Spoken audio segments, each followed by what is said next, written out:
Hello?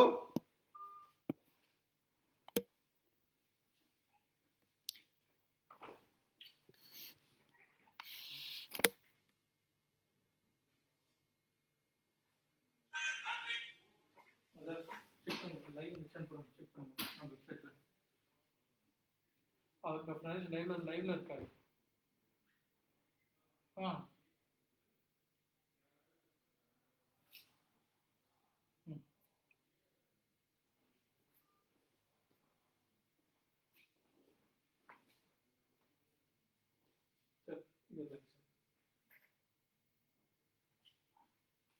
Hello?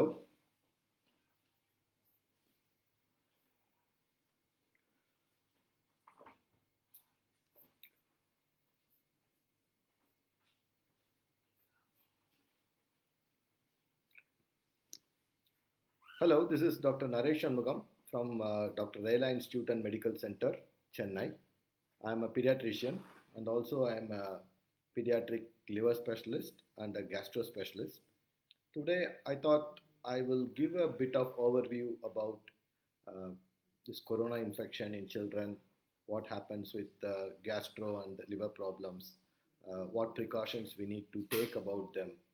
Uh, because there is a lot of information going on. Whenever you open the news channel, a lot of things are happening, and you talk about a lot of things, people moving out, lockdowns, opening up lockdowns, re-lockdowns. So really, parents are quite confused with what we need to do. I think most of the children are at home, and probably they are getting some online classes.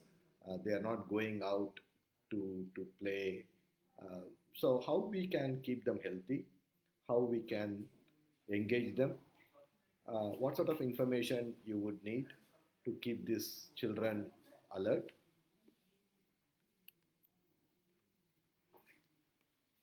Uh, so let me start with something uh, about coronavirus.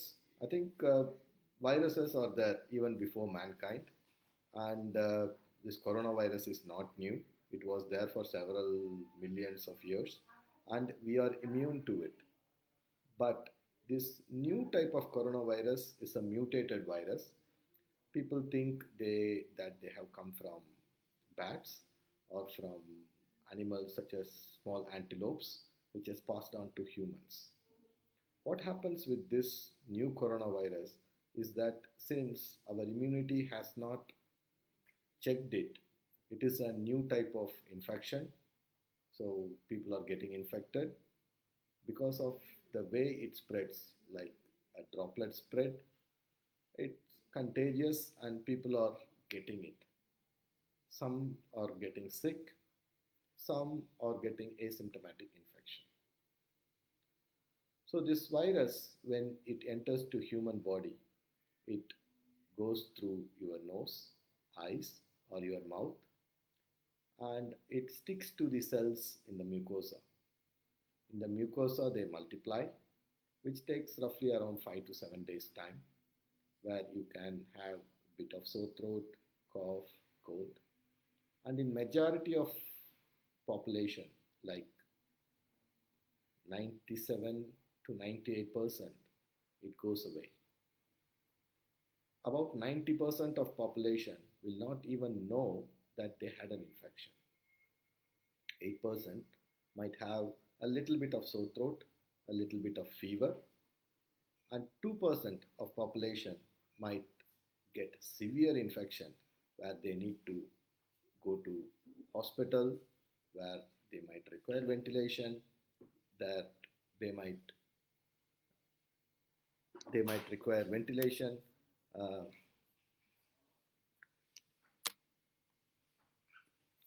I hope it's quite audible now. I was told that the voice was not clear.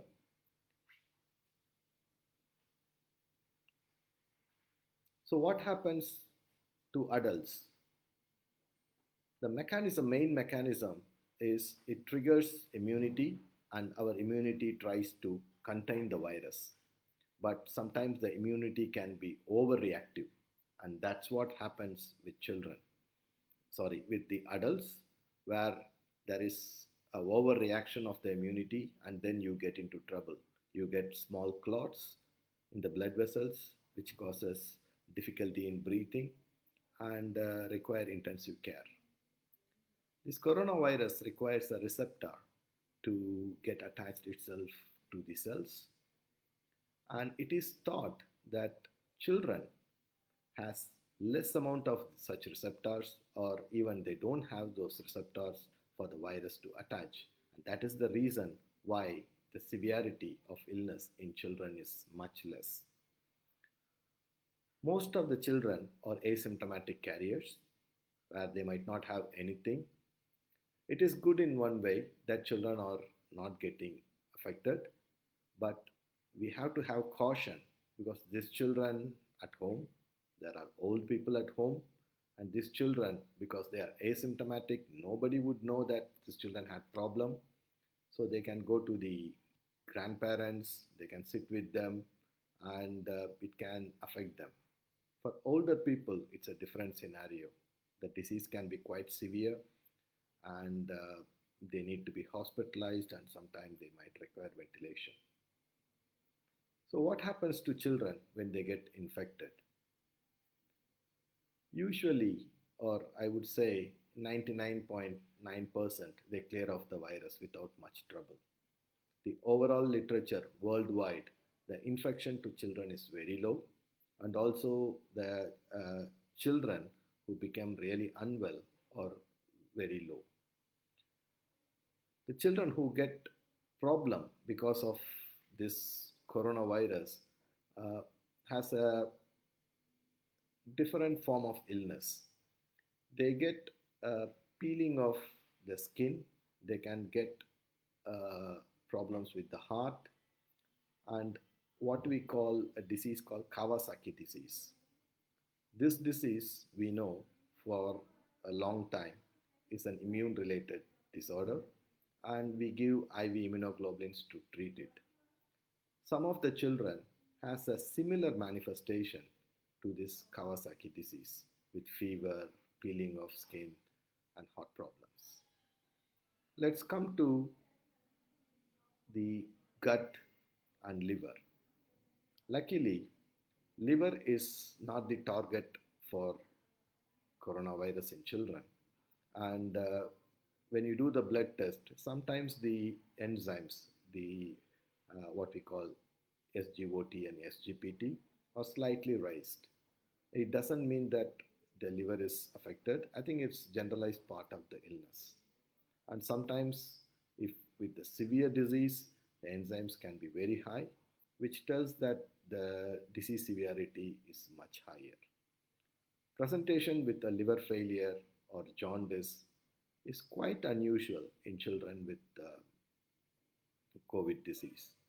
And liver uh, children who had liver transplantation or having chronic liver disease has to be quite careful, because these children are immunocompromised, and they require special care. If you are taking tablets, medicines for your transplant liver, you should never try to stop it, because people think they are taking immunosuppressive medications and this virus can cause trouble because the immunity is low. Contrary to the belief that the problem with this COVID virus is not due to immunity, it's likely due to overreaction of the immunity. And we haven't practically seen much trouble with people or children who had transplant or with chronic liver disease who are on immunosuppressive drugs. Coming to the stomach and intestine, what happens to them? You can have a mild abdominal pain. You can have loose stools, 2 or 3 episodes a day for a couple of days. But severe abdominal pain, like you will be screaming in pain and it's really difficult to contain the pain. It's very unusual in this condition. So when you have something like that, it's better to see a doctor, because still you can have appendicitis or any other problem, gastritis, ulcer, lot of things can present to you with such a severe pain and severe form of illness. And coming to loose motion, children can have few episodes of loose motion in the with the coronavirus, but severe diarrhea with dehydration is quite unusual. If you have somebody with severe diarrhea, dehydration, fever, or blood in stool, think of something else like infectious diarrhea due to amoebiasis or some other problem. So, if that is the case, it's better for you to get into a doctor and get some advice because missing a appendicitis can be life threatening and very unusual with COVID to have a severe abdominal pain. And what about food habits? Is there any specific food that will help with coronavirus? Um, if you look into the newspaper and news, there are a lot of things about this food and that food. But in reality, I think we need to stick on to a healthy food, a balanced food, because most of the time, or most of us are at home, not doing much of physical activities. So we have to be cautious that we don't overeat and have some balanced life with exercise, particularly children. They don't do much inside home. Essentially, they play video games um, because there might not be much space. So we have to be quite cautious with the food. You can have food which is rich in vitamin C, like oranges, papaya, citrus fruits, and also food which is quite high in zinc, such as nuts, uh, which can be helpful. But there is no definitive role that one food is actually helpful in this condition. Then comes to common problem is like vaccination in children. With this problem, can I need or should I do the routine vaccination? The answer is simple, yes. I think we have to be careful taking the children to hospital, but make sure that the hospital you take them is quite safe environment or you have the safety precautions.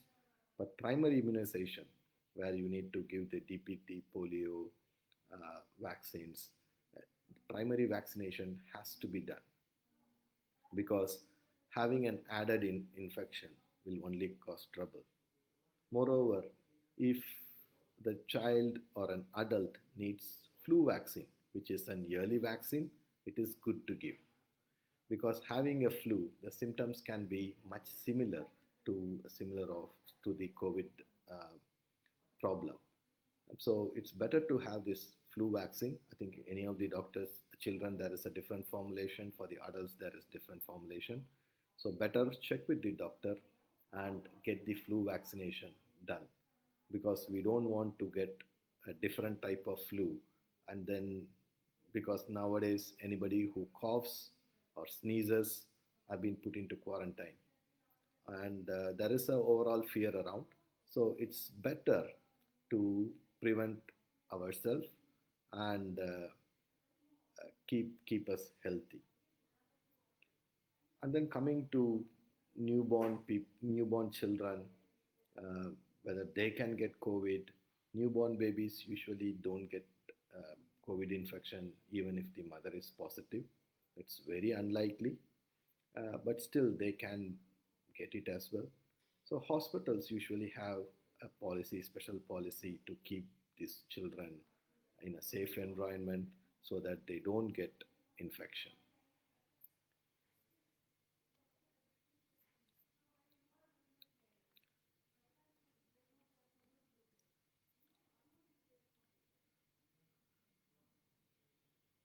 So who should go to the hospital? Uh, just for mild cough and cold, do I need to go to hospital? I think for any simple illness, I don't think you need to go to hospital. If you are well, I think you can call your doctor. I think there are a lot of online apps available where you can have online consultation. it is better to avoid to going to hospital. But if you have very high fever, uh, difficulty in breathing, definitely yes. I think you should go to a hospital where the hospital will take precautions uh, to examine you, and they might even test you for COVID. And with the based on the results, you might get treatment. So when you go inside a hospital, what can you expect? What happens inside the hospital? I think you will be greeted by people with a full mask, and it might be even difficult for you to see their face. Uh, this is for their own protection and also your own protection, so that even if they have problem, it won't come out, and problem from you won't go to them. So it is a barrier, and they do examination, and if needed they might test for COVID, which is usually a swab test from the nose and the mouth. They take a swab, and nowadays we get the results within 12 hours time. And asymptomatic people, either they get treated at home or in hospital, but patients who has high fever, uh, low saturation. Saturation means they test the oxygen level in your blood. There is a small machine.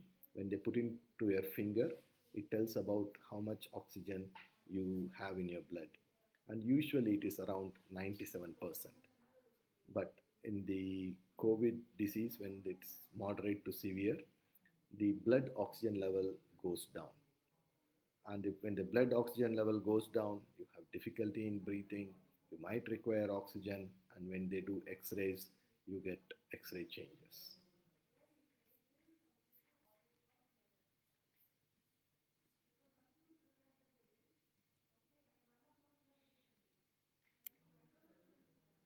So how can we engage children at home when there is they can't go out?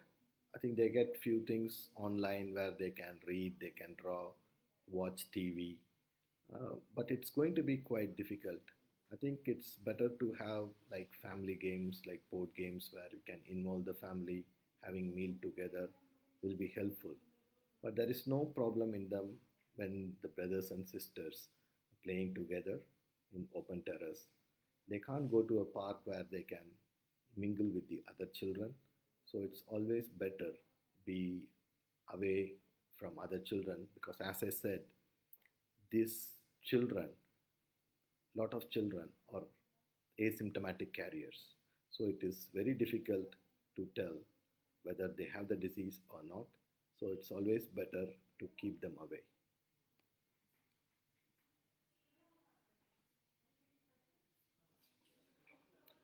I'm just waiting for questions to be posted.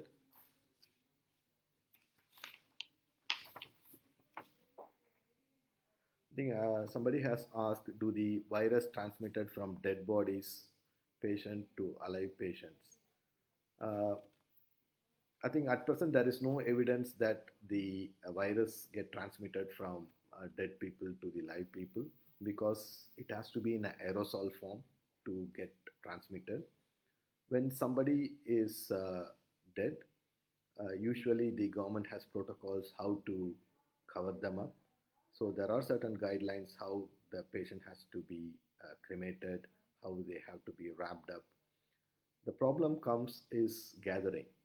So when there is a death, it's quite usual uh, for our community where people get together uh, to do the last rites. I think that's where the problem happens, when a lot of people get together. So in simple terms, it doesn't get transmitted from dead bodies because it's usually need an aerosol form of disorders.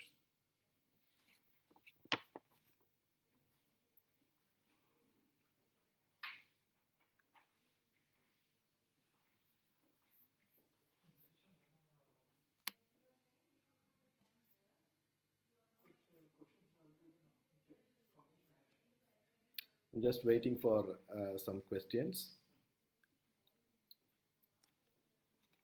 I sent you a link. Can you play that video in your WhatsApp? Could you ask them whether they can be played?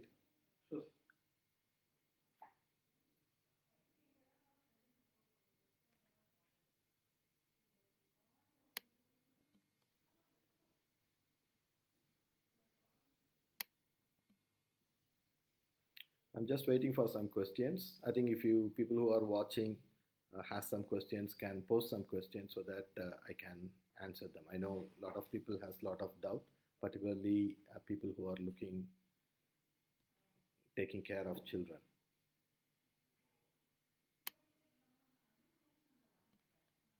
So where would the questions come up?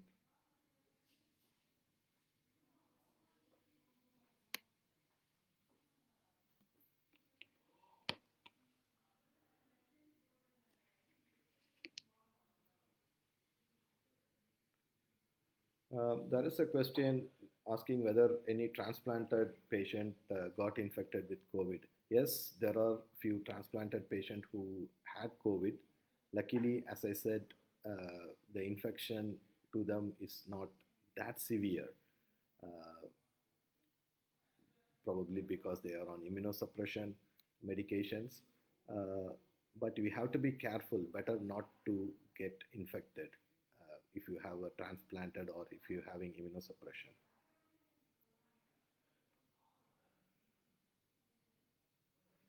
And then the next question is it possible to go for transplant during this pandemic for cadaver donor?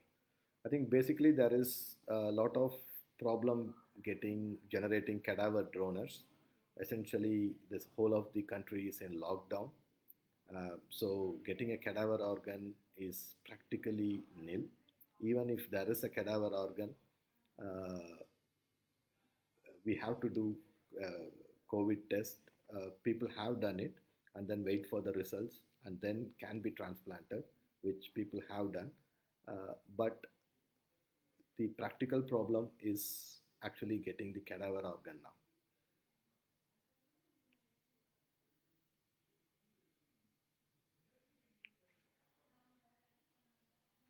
Can you put that video on Facebook? Could you ask that? I think people can watch that.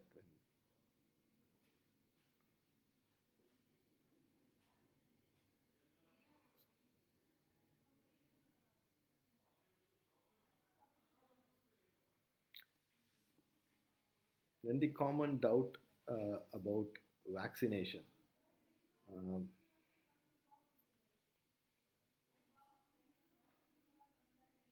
we have another question saying there is home remedies which boost immunity like lemon juice, honey, spices can be given to babies. I think babies, when we talk babies who are less than 4 months, 5 months, we can't give them as simple as that because they has to be fed only on breast milk. And slightly bigger infants, a small quantity can be given. We don't because again lemon juice has vitamin C. Uh, so vitamin C actually helps boosting up the immunity. So you can give a little bit of it, but we don't we haven't medically proven that all these remedies help very much. It can be a part of your healthy eating habit, but treating a disease or preventing a disease, I'm not sure whether they are actually very helpful. Okay, we have been talking about vaccine, whether it's uh, really important at this point of time to take the babies, go to a hospital and get the vaccination. Uh, Essentially, in the last 4 months, 5 months, there has been a lockdown, and there should be a certain amount of immunity in the community to prevent the disease from spreading. What we say is herd immunity, which means around 85 to 90% of population has to be immune to prevent the disease from spreading. Even if there is going to be a diphtheria or some other virus, if it's going to spread, if the population immunity goes down. So it is essential that your primary vaccination, even like MMR and all those vaccines, has to be given But make sure you get these vaccines in a safe environment where the hospitals take precautions, where the doctors wear proper aprons and you wear proper dress and safe social distancing is being done. Play the video. Hmm?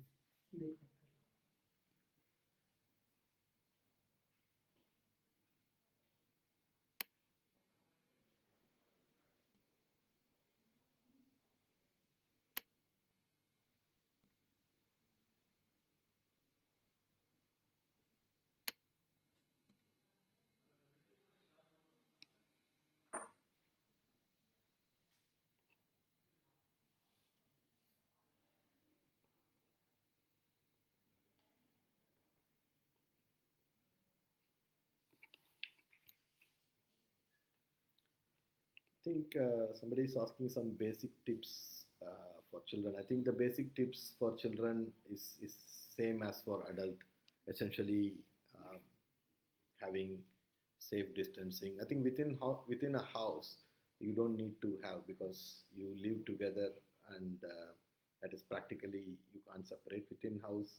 If you haven't gone outside the house to do something, it doesn't need sort of cleaning now and then. But if somebody comes into your house, it's better to clean the handles where the virus can stay for a few days.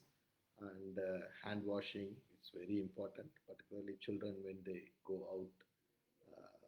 And for the advice for the parents is not to take children to shopping centers because that is the only thing which is open now, uh, like grocery shops or fancy shops where they can get some food. And it is quite crowded. So make sure that you don't take your children there because children are stuck at home and they actually want you to take them outside, but that's not a good idea taking them outside.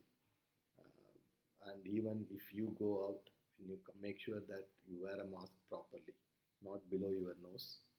And when you come back home, make sure you change your dress and wash your hands thoroughly uh, before uh, getting in within the family.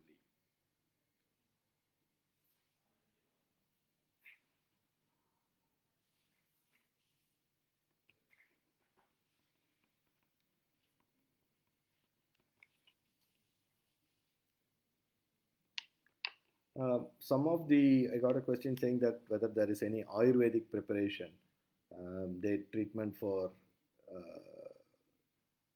chronic liver disease where patient has to go for transplant. I think that's something which you have to take a call. I think if there is such a medicine exist, I think we wouldn't be doing transplants. Things would have been cured.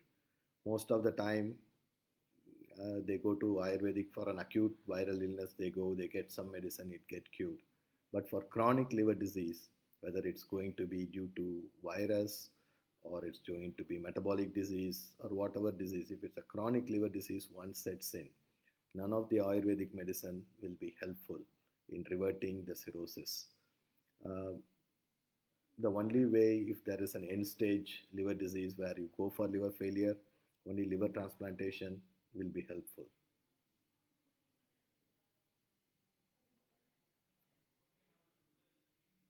Again, I'm getting sort of questions about allopathic and Ayurvedic medicine. Ayurvedic medicine, uh, I don't personally have much clue in Ayurvedic medicine, so I won't be recommending. But it's, I think that question you have to ask the person who is recommending the Ayurvedic medicine.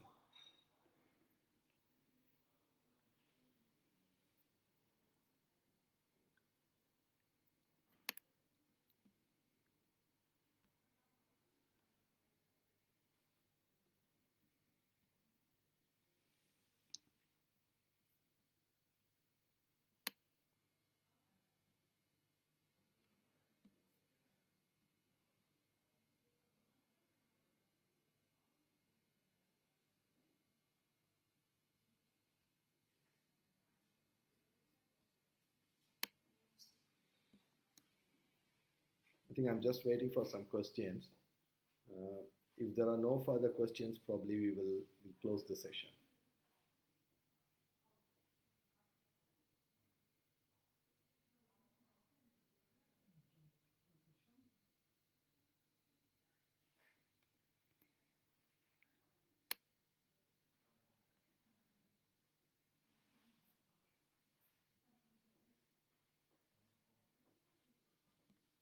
close the session.